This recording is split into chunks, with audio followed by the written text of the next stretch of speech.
Alhamdulillahi Rabbil Alamin. Allahumma salli ala Sayyidina Muhammad wa ala alihi wa sahbihi ajma'in. Amma ba'du. Jamaah Masjid Baitul Muttaqin Islamic Center dan juga pemirsa pendengar TV dan radio dakwah Islamic Center dimanapun Anda berada. Alhamdulillah senantiasa kita bersyukur kehadirat Allah Subhanahu wa taala di malam yang mulia ini, senantiasa melimpahkan nikmat-nikmatnya kepada kita semua, nikmat iman, Islam dan juga kesehatan, sampai pada malam hari ini dipanjangkan usia kita kembali dapat hadir di sini melaksanakan kewajiban kita ibadah salat maghrib berjamaah. Alhamdulillah. Dan kemudian bersama-sama kita lanjutkan dalam pengajian maghrib pada malam hari ini. Insyaallah pada malam hari ini akan disampaikan oleh Guru Haji Ajma'in bin Ahmad. Beliau pengasuh Ponpes dan Mahat Majelis Ta'lim Al-Firdaus di Bengkuring, dan juga beliau alumni dari Darul Mustafa Hadramaut Yaman, yang pada malam hari ini berkesempatan untuk bersilaturahim bersama jamaah Masjid Islam Center. Alhamdulillah. Dan beliau akan menyampaikan ceramahnya dengan tema yakni Allah Subhanahu wa taala menyembunyikan tiga perkara di dalam tiga perkara. Allah menyembunyikan tiga perkara di dalam perkara. Dan sebelum kita mendengarkan tuasya beliau, kami informasikan kepada para jemaah sekalian bahwasanya alhamdulillah di Masjid Baitul Muttaqin Islamic Center kembali diaktifkan pengajian rutinnya setiap ba'da maghrib, ba'da subuh maupun ba'da salat zuhur. Setelah beberapa hari kita libur dalam Idul Fitri, dan mulai Senin hari ini, Senin kemarin sudah dimulai pengajian rutin setiap ba'da maghribnya. Dan khusus pada pengajian setiap malam Sabtu dikhususkan bagi para tamu ataupun mubalik dari luar daerah ataupun secara bergantian mubalik dari kota Samarinda. Dan untuk pengajian maghrib setiap ba'da maghrib dilaksanakan setiap malam dari malam Senin sampai dengan malam Ahad, kecuali di malam Jumat. Baik, tak lupa kita untuk berniat etikaf, berniat untuk menuntut ilmu selama berada di masjid ini kepada Guru Haji Ajma'in bin Ahmad. Falyatafaddal alaihi maskura. Sallu ala Nabi Muhammad. Bismillahirrahmanirrahim. Assalamualaikum warahmatullahi wabarakatuh. Alhamdulillah. Alhamdulillahil qadim wujuduh, al-amimu fadluhu wajuduh, khaliqil aflaki wa mudabbiriha wa badil asya'i wa musawwiriha. Ahmaduhu hamda man waffaqahu fa'arafah, wa ashkuruhu ala tamamin ni'mah wal minnah. Ashhadu an la ilaha illallah wahdahu la syarika lah, ilahun jalla wa ala anil mathili fi dhati wa sifah. Wa ashhadu anna habibana wa qudwatana wa qurrata a'yunina sayyidana wa nabiyana Muhammadan abduhu wa rasuluh, nabiyyun arsalahullah birrahmah warra'fah, wa ala alihi wa ashabihi ulil taqwa wal ma'rifah. Amma ba'dah. Kepada para alim, para ulama, para habaib, para syaraif, para tuan guru, para asatid wa asatidah yang kami hormati dan kami muliakan, kepada para bapak, para ibu, adik-adik, hadirin wal hadirat, wal mustami'in wal mustami'at, jamaah Masjid Baitul Muttaqin Masjid Islamic Center Samarinda, dimanapun Anda berada, mudah-mudahan Allah Subhanahu wa ta'ala senantiasa memberikan kasih sayang khusus kepada kita semua, memberikan perhatian khusus kepada kita semua, memberikan perlindungan khusus kepada kita semua, sehingga kondisi kita senantiasa sehat jasmani, sehat rohani, dan sehat ekonomi. Amin amin ya rabbal alamin. Puji syukur marilah senantiasa kita panjatkan dari lubuk hati kita yang paling dalam kehadirat Allah Subhanahu wa taala atas limpahan rahmat, taufik, hidayah dan inayahnya yang diberikan kepada kita semua, yang akhirnya pada kesempatan malam hari ini kita bisa berkumpul bersama, bermuajahah, saling bertatap muka dalam rangka mengkaji ilmu agama demi pendekatan diri kita kepada Allah Subhanahu wa taala, dan kita berkumpul dalam kondisi sihah, afiah, tanpa kekurangan sesuatu apapun. Mudah-mudahan perkumpulan kita pada malam hari ini bisa menjadi salah satu sebab, salah satu sarana berkumpulnya kita nanti di syurga tertinggi, syurga Al-Firdaus. Biar kita layak berkumpul dengan manusia-manusia yang mulia dari kalangan para sahabat, dan yang terpenting setiap saat kita mampu memandang wajah manusia yang paling mulia, wajah yang bercahaya, wajah yang begitu indah, yaitu wajah Rasulullah sallallahu alaihi wasallam. Salat salam marilah kita haturkan kejunjungan kita baginda Rasulullah sallallahu alaihi wasallam beserta para keluarganya, para sahabatnya dan para pengikutnya sampai akhir zaman. Sayyidina Ali Zainal Abidin, salah satu dari cucu Rasulullah sallallahu alaihi wasallam, memberikan nasihat yang sangat luar biasa. Dalam nasihat beliau berkata, "Innallaha khabba'a thalathan fi thalathin." Innallaha, sesungguhnya Allah itu khabba'a, menyembunyikan siapa Allah, salasan, pada tiga perkara, fi thalasin, di dalam tiga perkara yang lain. Yang pertama, innallaha khabba'a ridahu fi ta'atih fala tahkiranna min ta'atillahi syai'an.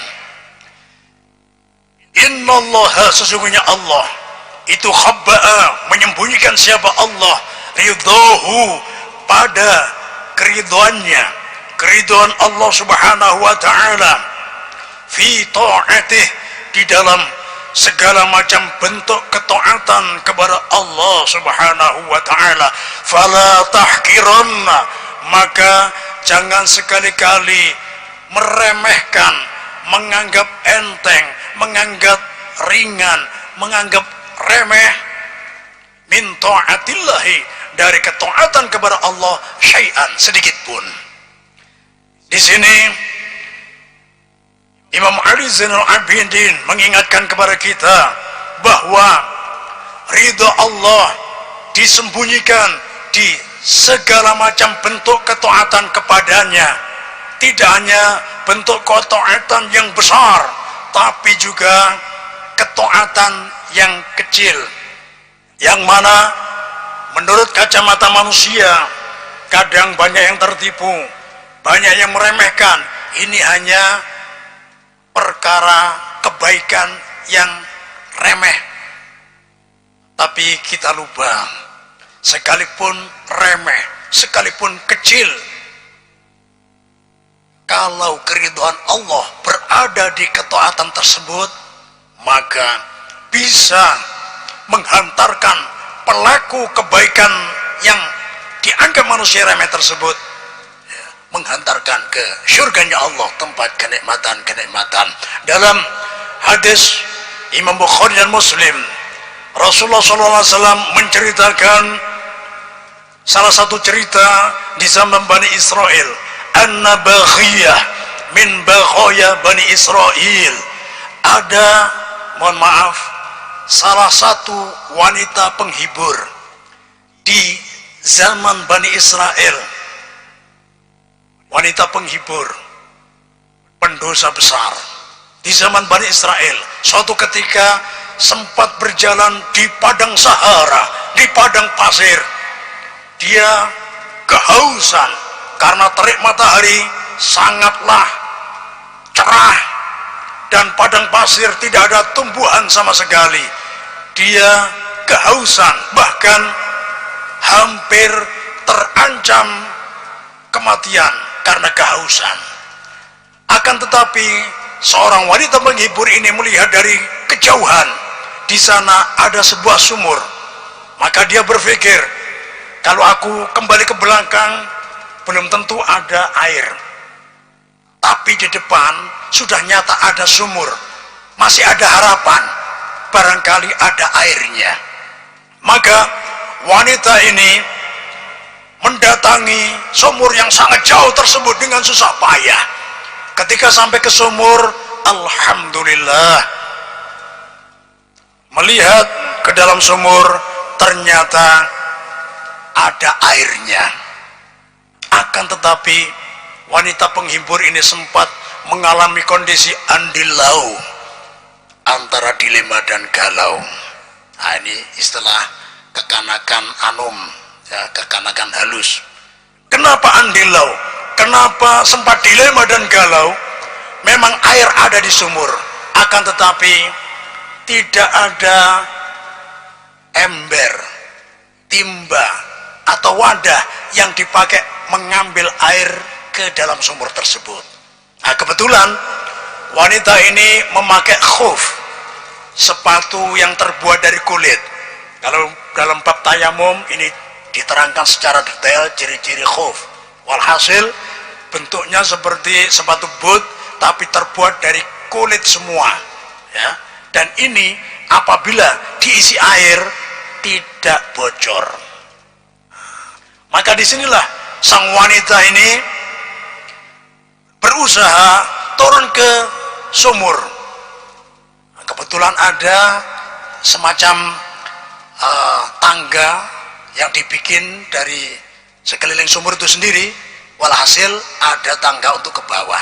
Ketika sampai ke bawah, maka khufnya, sepatu kulitnya dilepas, dipakai ngambil air dan tidak netes, langsung diminum. Alhamdulillah, sudah terselamatkan dari ancaman mati kehausan. Dia bersyukur, alhamdulillah, minum sepuasnya. Mohon maaf, karena ini kehausan, tidak sempat pilih-pilih. Lain dalam kondisi tidak darurat, apalagi panduitan, banyak duit, banyak uang, ya, di dompet banyak yang warna abang, 20 lembar lebih, belum yang warna biru, ya, 30 lembar lebih, ada lagi ATM, banyak saldonya, ya, bisa milih ke minimarket, supermarket, cari yang, ya, lebih nyaman sekalipun mahal, bisa milih walhasil, bahkan bisa milih macam-macam jus, ya, paling enggak 4 jus apa kok? Jus melon, masya Allah, jus buah naga, jus mangga. Ah, yang terakhir, yang keempat, jus dari Arab.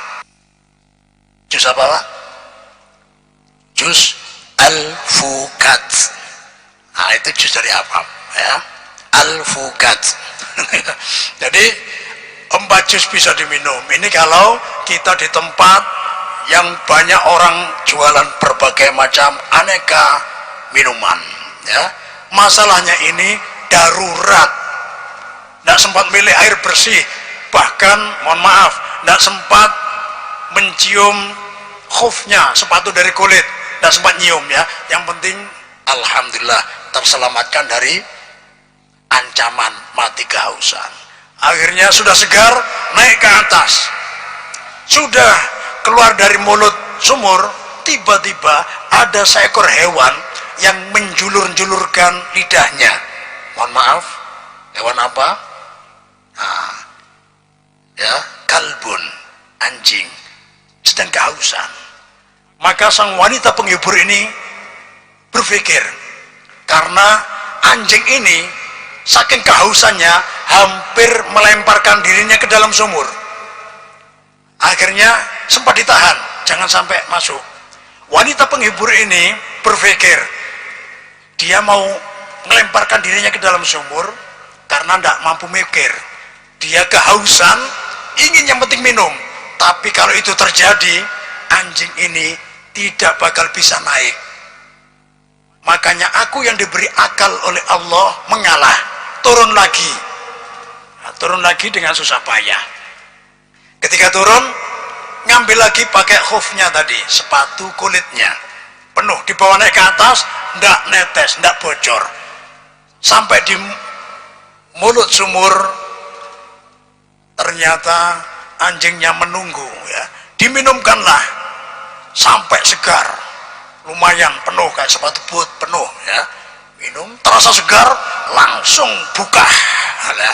Lari ke himungan karena segar, sudah merasa, ya, staminanya kembali, sudah segar, langsung lari dengan gembira anjing tersebut. Ketika Rasulullah SAW menceritakan cerita ini di hadapan para sahabat, beliau menutupnya sambil tersenyum. Hiya fil jannah, rawahul Bukhari wa Muslim.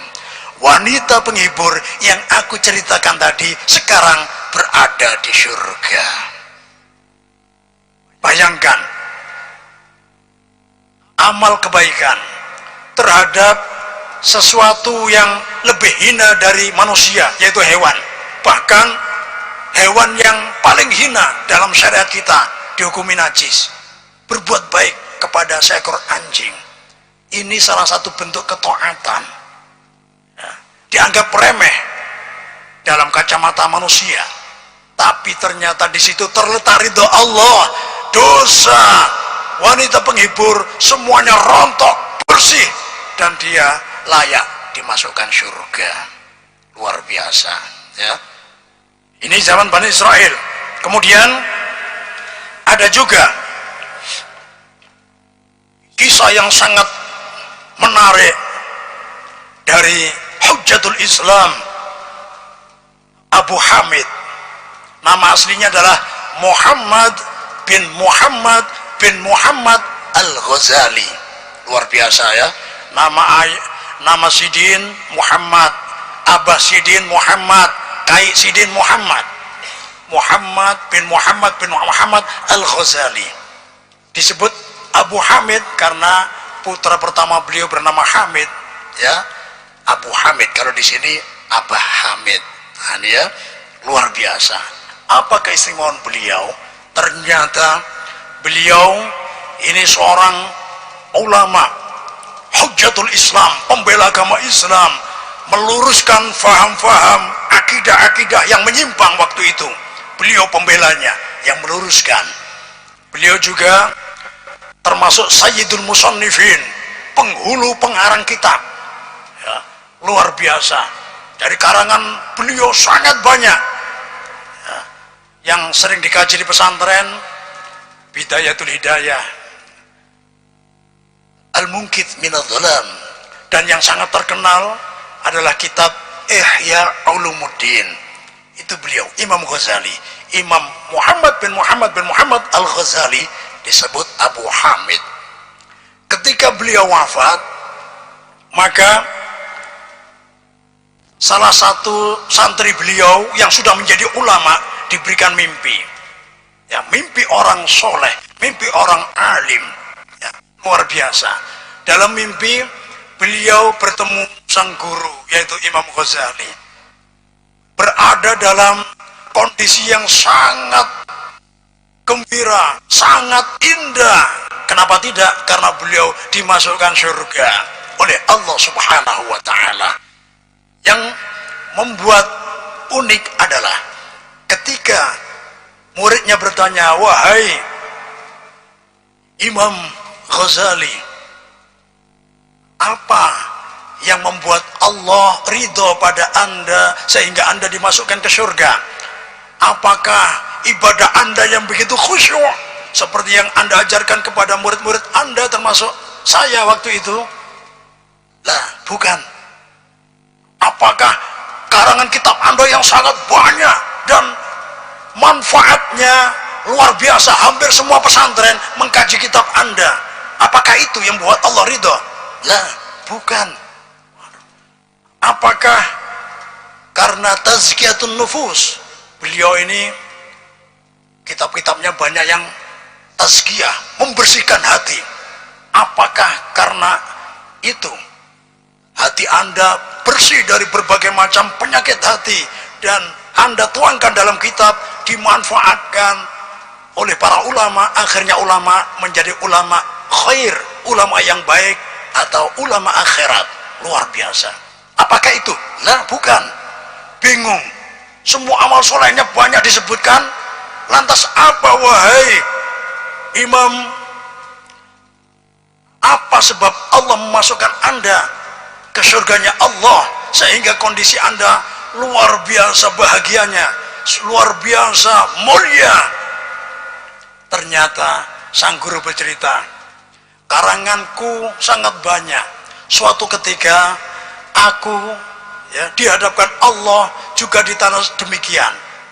Ketika aku dihadapkan Allah, aku sebutkan semua ibadahku, semua karangan kitabku, semua amal-amal yang soleh yang kusembunyikan, aku sebutkan di hadapan Allah, karena aku berharap dengan amalku tersebut Allah ridho kepadaku dan memasukkan aku ke dalam surga. Tapi ternyata ketika usai aku menyebutkan semua amal solehku, Allah berfirman,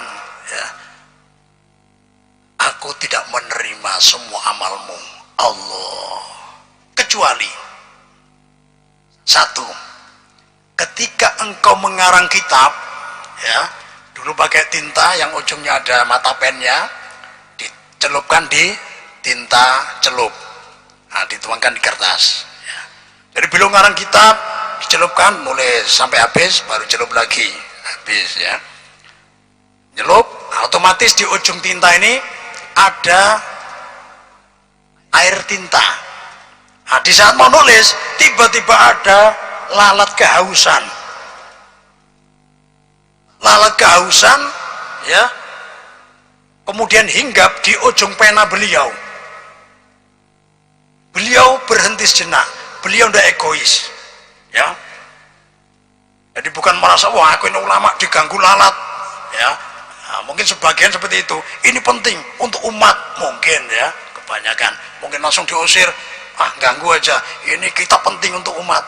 Kebanyakan atau sebagian ulama ada yang demikian, tapi Imam Ghazali tidak demikian. Ketika beliau ngambil tinta, kemudian ada lalat yang kehausan, hinggap di ujungnya, beliau sabar menunggu. Ternyata tinta yang berada di ujung pena beliau diminum oleh lalat. Sampai lalat kekenyangan, segar, baru terbang. Karena tinta di ujung pena beliau habis, beliau ngambil lagi, ngarang lagi. Ternyata ini yang membuat Allah ridho. Engkau saat itu membiarkan lalat minum tintamu sampai dia segar, sampai dia terbang. Di saat itu bentuk ketaatan, dan ridhoku ada di situ. Ketaatan yang sangat remeh, sangat kecil. Ternyata Imam Ghazali, Hujjatul Islam, Sayyidul Musannifin, beliau masuk surga bukan karena amal beliau, bukan karena kekhusyuan ibadah beliau, bukan karena karya-karya karangan beliau, tapi beliau masuk surga karena membiarkan lalat meminum tinta beliau di saat beliau mengarang kitab. Luar biasa. Makanya jangan sampai meremehkan amal kebaikan, sekecil apapun. Dan cerita ini luar biasa, ditulis dalam muqaddimah kitab Nasaihul Ibad, pembukaan kitab Nasaihul Ibad karya Syekh An-Nawawi Al-Bantani. Nggak tanggung-tanggung. Yang mengutip, mengabadikan cerita ini adalah imam besar, orang Indonesia yang menjadi ulama dunia, Syekh Nawawi Al-Bantani. Di muqaddimah kitab Nasaihul Ibad kita akan menemukan cerita yang menarik ini, dalam pembahasan Ar-Rahim, dalam menjelaskan sabda Rasulullah SAW, Ar-Rahimun yarhamuhumur rahman tabaraka wa ta'ala, irhamu man fil ardi yarhamkum man fis sama. Orang yang punya sifat belas kasihan akan dikasih sayangi oleh Allah yang maha belas kasih. Oleh karena itu, kasih sayangilah semua makhluk di permukaan bumi, niscaya penghuni langit, para malaikat akan kasih sayang kepadamu. Luar biasa ya. Di sini ini yang pertama. Yang kedua, innallaha khabba'a sukhtahu fi ma'syiyatih. Innallaha, sesungguhnya Allah itu khabba'a, menyembunyikan siapa Allah, sukhtahu, pada murkanya Allah, fi ma'syiyatih, dalam bermaksiat kepada Allah. Fala tahqiranna min ma'syiyatillahi syai'an, maka jangan sekali-kali bermaksiat kepada Allah sedikit pun. Jangan meremehkan kemaksiatan, sekalipun dalam kacamata manusia dianggap remeh, dianggap kecil. Rasulullah SAW dalam hal ini sempat menceritakan dalam hadis yang diriwayatkan oleh Imam Bukhari dan Muslim. Qala Rasulullah SAW, dakhalat imra'atun an-nara fi hirratin rabatatha la hiya at'amatha wa la hiya at'amatha wa saqatha wa la hiya arsalatha ta'kulu khashashal ard. Rawahul Bukhari wa Muslim. Rasulullah SAW bersabda, ada seorang wanita ya yang masuk neraka fi hirratin. Ya, fi di sini berarti as-sabab, dengan sebab seekor kucing, yang mana seorang wanita ini mengikatnya. Ketika kucing ini diikat, tidak diberi makan, juga tidak diberi minum, dan juga tidak dilepaskan supaya kucing ini mencari makan sendiri dari serangga-serangga di permukaan bumi. Ya, walhasil ini orang yang jengkel sama kucing. Mohon maaf, ini biasanya acil-acil ya. Nah, ini nasi di Magicom sudah matang, alhamdulillah. Nyangak iwak karing, ya. Oleh-oleh dari tetangga kemarin, ya. Ada yang pulang ke Barabai ngasih bagian iwak pakasam, masya Allah, nyaman benar ya. Apalagi beras kuningnya ini, wah, nambah rasa gurih, menambah selera makan. Iwak pakasam luar biasa. Ada juga ya oleh-oleh tetangga kita yang baru pulang dari Amsterdam, amuntai terus ke dalam ya. Tudai, mandai, kumpul semua ya. Pes ya, bikin tumis tudai, kemudian nyangak mandai, terakhir iwak pakasam. Masya Allah, sudah siap dihidangkan ya. Tinggal mengawat nasi ya, mindahkan nasi ke wadah, ditaruh di hidangan, iwak pakasamnya menghilang. Wah, mana ini? Ternyata kelihatan ada tikus buka, ada tikus yang lari kencang. Oh, dibawa lari kucing. Wah, sangkal banar acil ini ya. Awas ikam, dikejar. Aduh, manggah. Ternyata kalah laju lawan kucing ya. Sudah dibiarkan, tapi dendamnya luar biasa. Akhirnya kada lawas, ada meong. Sariknya lawan kucing, sarik lawas, tidak peduli. Sekalipun kucing yang baru datang ini bukan pelakunya, ditangkap ya, jadi sasaran emosi, ditangkap, diikat ya, kada diberi makan, kada diberi minum sampai mati. Wal'iyadzubillahi tabaraka wa ta'ala, sampai mati ya. Maka yang seperti inilah persis seperti yang dicontohkan oleh Rasulullah. Sekalipun, mohon maaf, seorang wanita tadi banyak melakukan ibadah, tapi di akhirat dituntut, kucingnya nuntut, ya Allah, aku dulu diikat, tidak diberi makan, tidak beri minum sampai mati. Siapa? Acil itu. Ya. Oh, sudah. Panggil, mampir dulu ke neraka. Sesuai kadar dosanya. Makanya jangan meremehkan ya, dosa sekecil apapun. Kalau di situ terletak murkanya Allah, akan mampu menyeret pelakunya ke neraka, tempat berbagai macam penyiksaan yang sadis. Dan yang ketiga, yang terakhir, pesan dari Sayyid Ali Zainul Abidin adalah wa inna allaha qabba'a awliya'ahu fi ibadih. Sesungguhnya Allah subhanahu wa ta'ala menyembunyikan para kekasihnya di semua hambanya. Fala tahkiranna min ibadillahi ahadan. Maka jangan sekali-kali meremehkan, merendahkan, membuli, memarginalkan, memojokkan, mengucilkan siapapun dari hamba Allah. Siapa tahu orang yang kita remehkan, kita kucilkan, kita bully, setiap hari kita hina, kita zalimi, kita sakiti, ternyata kekasih Allah. Hati-hati dalam hadis kudusi. Hadis kudusi tengah-tengah antar Al-Quran sama hadis Nabawi. Kalau Al-Quran lafaz dan maknanya dari Allah subhanahu wa ta'ala, hadis Nabawi lafaz dan maknanya dari Rasulullah sallallahu alaihi wasallam. Kalau hadis kudusi maknanya dari Allah, lafaznya dari lisan Rasulullah sallallahu alaihi wasallam yang mulia. Makanya dalam hadis kudusi qala Rasulullah sallallahu alaihi wasallam yaqulu tabaraka wa ta'ala. Rasulullah SAW bersabda, yaqulu tabaraka wa ta'ala, Allah Maha Berkah berfirman, ya, man adani waliyan faqad adantuhu bil harbi. Barang siapa yang menyakiti seorang wali, kekasihku, maka aku akan mengumumkan akan berperang dengannya. Siapa saja yang menyakiti kekasihku, maka siap-siap akan diperangi oleh Allah subhanahu wa ta'ala. Innallaha idza haraba al-abda ahlaka.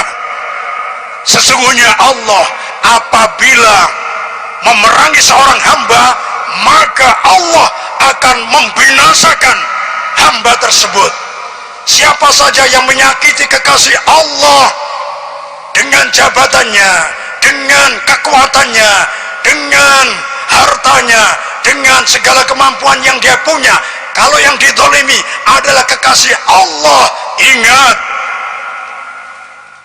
idza harabal abda ahlakah. Apabila Allah memerangi orang yang menyakiti kekasihnya, ahlakah, Allah akan membinasakannya baik di dunia maupun di akhirat. Salah satu contoh Abu Jahal, dunianya dibinasakan, belum lagi di akhirat penyiksaan yang sadis, berbagai macam bentuk penyiksaan sedang menantinya. Karena waktu sudah mendekati waktu Isya, maka untuk pembahasan saat ini sementara kita cukupkan di sini. Kita ingat-ingat pesan dari Sayyidina Ali Zainal Abidin, 3 perkara Allah menyembunyikan ridhonya di semua ketaatan kepada Allah. Jangan sekali-kali meremehkan ketaatan sekalipun remeh. Semangatlah dalam melakukan berbagai macam ketaatan. Yang kedua, Allah menyembunyikan murkanya di berbagai macam bentuk kemaksiatan. Jangan remehkan kemaksiatan sekalipun kecil. Sekalipun kemaksiatan kecil, tapi kalau disertai murka Allah, maka pelakunya akan terseret ke neraka. Wal'iyadzubillahi tabaraka wa ta'ala. Dan yang terakhir, jangan meremehkan siapapun dari hamba Allah. Siapa tahu dia adalah kekasih Allah. Kalau kita menyakitinya, maka Allah akan membinasakan kita. Oleh karena itu kita memohon kepada Allah Subhanahu wa taala, minta perlindungan supaya kita mampu mengamalkan 3 perkara ini sampai mampu menghantarkan kita semua menuju ke syurganya Allah, tempat kenikmatan-kenikmatan. A'udzu billahi minasyaitonir rajim. Bismillahirrahmanirrahim. Alhamdulillahirabbil alamin. Allahumma shalli wa sallim ala sayyidina Muhammad wa ala sayyidina Muhammad. Allahumma ij'al ijtima'ana hadha ya Allah ijtima'an nafi'a, ijtima'an mubaraka, ijtima'an fihi tawfiquka ya Allah, ijtima'an fihi hidayatuka ya Allah, ijtima'an fihi ri'ayatuka ya Allah, ijtima'an fi jami' kulli khairid din wa dunya wal akhirah ya Allah. Jadikanlah perkumpulan kami pada malam hari ini perkumpulan yang penuh barakah, perkumpulan yang penuh manfaat, perkumpulan yang mampu mendatangkan rahmat-Mu ya Allah, perkumpulan yang mampu mendatangkan ridha-Mu ya Allah, perkumpulan yang mampu mendatangkan segala macam bentuk kebaikan bagi kehidupan kami di dunia ini maupun kehidupan kami di akhirat nanti yang kekal dan abadi ya Allah. Hajatuna katsir wa anta alimun biha wa khabir ya Allah. Hajat kami sangatlah banyak ya Allah, dan Kau maha mengetahui atas segala hajat kami ya Allah. Penuhilah semua hajat kami sekalipun kami belum sempat memintanya ya Allah, yang sudah pasti menjadi hajat kami bersama ya Allah. Limpahkanlah kepada kami semua rezeki yang halal, barakah, melimpah tanpa susah payah mendapatkannya, untuk sarana beribadah kepadamu ya Allah, terlebih untuk sarana berkunjung kedua tanah suci-Mu ya Allah, tanah suci Mekah dan tanah suci Madinah, supaya kami ada kesempatan untuk bersimpuh di multazam antar Hajar Aswad dan pintu Ka'bah ya Allah. Ada kesempatan untuk mengobati kerinduan kami kepada Rasulullah, bersimpuh di samping makam Rasulullah, di Raudhah, di Masjid Nabawi, di Madinah Al-Munawwarah ya Allah. Ya Allah, kami memohon lebih kepadamu ya Allah. Berilah kesempatan dan kemampuan kepada kami semua untuk memberangkatkan ibadah haji untuk orang-orang yang kami cintai, kedua orang tua kami, guru-guru kami, orang-orang yang berjasa kepada kami ya Allah. Ya Allah, ketika Engkau sudah memberikan kesempatan kepada kami semua untuk memberangkatkan ibadah haji orang-orang yang kami cintai, dan pahala amal soleh kami sudah terkumpul banyak di sisi-Mu ya Allah, dan dari saat itu sudah sekiranya Engkau sudah berkehendak untuk mengambil nyawa kami masing-masing ya Allah, ambillah nyawa kami dalam keadaan husnul khatimah, ambillah nyawa kami di kemudian hari nanti ya Allah dalam keadaan husnul khatimah, ambillah nyawa kami di kemudian hari nanti ketika posisi kami ya Allah sedang bersujud kepadamu ya Allah. Ambillah nyawa kami di kemudian hari nanti ketika lisan kami sedang melantunkan ayat-ayat Quran-Mu ya Allah. Ambillah nyawa kami di kemudian hari nanti ketika posisi kami di salah satu tanah suci-Mu, tanah suci Mekah atau tanah suci Madinah ya Allah. Allahumma hawin alaina sakaratul maut wan najata minan nar wal afwa indal hisab.